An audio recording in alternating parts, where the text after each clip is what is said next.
Presentation in English ইংরেজিতে উপস্থাপনা। আসসালামু আলাইকুম। আমার চ্যানেলে আপনাকে স্বাগতম। ইংরেজিতে কিভাবে নিজের পরিচয় দেবেন আজকের এই ক্লাসে শেখানোর চেষ্টা করব। আপনি যখন কোনো স্টেজে অথবা কোনো ব্যক্তির কাছে আপনার পরিচয় ইংরেজিতে দিতে চাইবেন, তখন প্রথমে আপনি এভাবে বলতে পারেন, আসসালামু আলাইকুম, good morning to all of you. এর অর্থ হচ্ছে, হ্যালো আসসালামু আলাইকুম, আপনাদেরকে সবাইকে শুভ সকাল। এখানে গুড মর্নিং এর স্থলে আপনি গুড আফটারনুন বলতে পারেন, গুড ইভিনিং বলতে পারেন। আপনি যখন পরিচয় দেবেন তখন যে সময় থাকবে ওই সময়ে কথা বলবেন। যদি দুপুর হয় তাহলে বলবেন গুড আফটারনুন, আর যদি সন্ধ্যা হয় তাহলে বলবেন গুড ইভিনিং। যদি সকাল হয় তাহলে বলবেন গুড মর্নিং। ঠিক আছে? যেমন, হ্যালো আসসালামু আলাইকুম, good afternoon to all of you. Hello আসসালামু আলাইকুম, good evening to all of you. Hello আসসালামু আলাইকুম, good morning to all of you. এর অর্থ হচ্ছে, হ্যালো আসসালামু আলাইকুম, আপনাদের সবাইকে শুভ সকাল, অথবা আপনাদের সবাইকে শুভ অপরাহ্ন, অথবা আপনাদের সবাইকে শুভ সন্ধ্যা। ঠিক আছে? তারপর বলবেন, I would like to introduce myself in front of you. আমি আপনাদের সামনে নিজেকে পরিচয় করিয়ে দিতে চাই। I would like to introduce myself in front of you. আমি আপনাদের সামনে নিজের পরিচয় করিয়ে দিতে চাই। তারপরে আপনি আপনার নিজের নাম বলবেন। যেমন, my name is Tofayel Ahmed, অথবা বলতে পারেন my name is Rahul, my name is Karim. এর অর্থ হচ্ছে আমার নাম তোফায়েল আহমেদ, আমার নাম রাহুল, আমার নাম করিম। আপনি এভাবে বলতে পারেন, দিস ইজ তোফায়েল আহমেদ, অথবা দিস ইজ রাহুল, অথবা এভাবে বলতে পারেন দিস ইজ আবু কালাম। ঠিক আছে? তারপর আপনি আপনার জেলার নাম বলবেন। আপনি বর্তমান কোথায় আছেন এটা বলবেন। যেমন, I am from Kishoreganj, but I live at Mirpur in Dhaka. আমি কিশোরগঞ্জের হলেও থাকি ঢাকার মিরপুরে।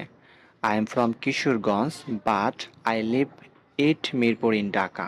আমি কিশোরগঞ্জের হলেও থাকি ঢাকার মিরপুরে। এখানে কিশোরগঞ্জের জায়গায় আপনি আপনার জেলার নাম বসাবেন। মিরপুরের জায়গায় আপনি আপনার জায়গার নাম বসাবেন। আপনি যে জায়গায় থাকেন ওই জায়গার নাম বসাবেন। সবসময় মনে রাখবেন, এট এর পরে ছোট স্থান বসাবেন এবং ইন এর পরে বড় স্থান বসাবেন। যেহেতু ঢাকা মিরপুর থেকে বড়, তাই ইনের পরে বসেছে, এবং ঢাকার থেকে যেহেতু মিরপুর ছোট, তাই এট এর পরে মিরপুর বসেছে। এটা মনে রাখবেন, এট এর পরে ছোট স্থান, ইনের পরে বড় স্থান। ঠিক আছে? তারপরে আপনি কি কাজ করেন, আপনি কোথায় কাজ করেন সেটা সম্পর্কে বলতে পারেন। যেহেতু আমি একজন স্টুডেন্ট, তাহলে আমি বলবো, I am a student of class inter first year. আমি ইন্টার প্রথম বর্ষ শ্রেণীর ছাত্র। অথবা I am a student of class honours first year. আমি অনার্স প্রথম বর্ষের ছাত্র। তারপর আপনি আপনার কলেজের নাম অথবা ইউনিভার্সিটির নাম বলবেন। যেমন, the name of my college is Muktijoddha Abdul Haque govt college. অর্থ হচ্ছে, আমার কলেজের নাম মুক্তিযোদ্ধা আব্দুল হক সরকারি কলেজ। এখানে মুক্তিযোদ্ধা আব্দুল হক গভট কলেজ এর স্থানে আপনি আপনি আপনার কলেজের নাম, আপনার ইউনিভার্সিটির নাম আপনি বলবেন। ঠিক আছে? The name of my college Muktijoddha, the name of my college is Muktijoddha Abdul Haque govt college. এখানে আপনার কলেজের নাম বসাবেন, আপনার ইউনিভার্সিটির নাম বসাবেন। আপনি যদি স্কুল হন তাহলে আপনি বলবেন the name of my school is, আর তারপর হচ্ছে আপনার স্কুলের নাম বসিয়ে দেবেন। ঠিক আছে? তারপরে বলবেন আপনি ভবিষ্যতে কি হতে চান। যেমন, আমি ডক্টর হতে চাই, তাহলে আমি এভাবে বলবো, I want to be a doctor in my future. I want to be doctor in my future. আমি ভবিষ্যতে ডাক্তার হতে চাই। অথবা আমি যদি টিচার হতে চাই তাহলে এভাবে বলবো, I want to be a teacher in my future. আমি ভবিষ্যতে শিক্ষক হতে চাই। আর আপনি যদি ইঞ্জিনিয়ার হতে চান তাহলে বলবেন I want to be an engineer in my future. এখানে এ বলা যাবে না, এখানে এন বলতে হবে। ওয়ান্ট টু বি এর পরে এন বলবেন, কারণ ইঞ্জিনিয়ারের আগে এন বলতে হবে। ঠিক আছে? তারপর আপনি বলবেন আপনার পছন্দ অপছন্দ সম্পর্কে, যেমন basically I am sports lover, I love to play cricket.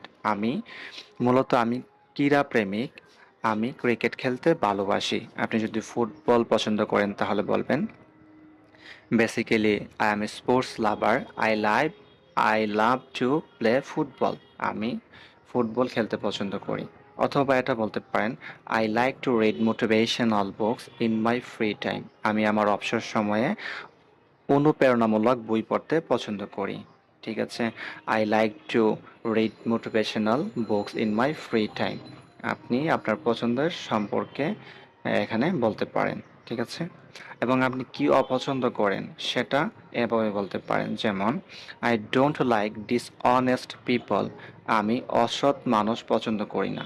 I don't like dishonest people. আমি অসৎ মানুষ পছন্দ করি না।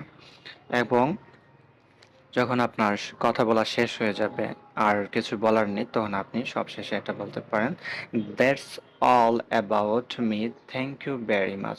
That's all about me, thank you very much. এই কথাটা আপনি বলতে পারেন।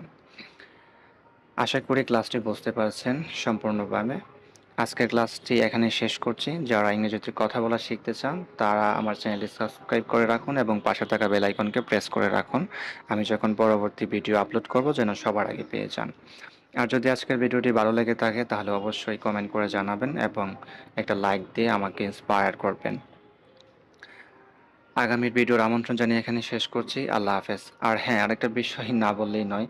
এই যে পুরো পিডিএফটা আমি তৈরি করেছি, ওই পিডিএফটা আমি ডিসক্রিপশন বক্সে গুগল ড্রাইভের লিঙ্ক দিয়ে দেবো। আপনারা চাইলে ওখান থেকে এই পুরো পিডিএফটা আপনারা ডাউনলোড করে প্র্যাকটিস করতে পারেন। ঠিক আছে? সো সবাই ভালো থাকবেন, সুস্থ থাকবেন। আল্লাহ হাফেজ।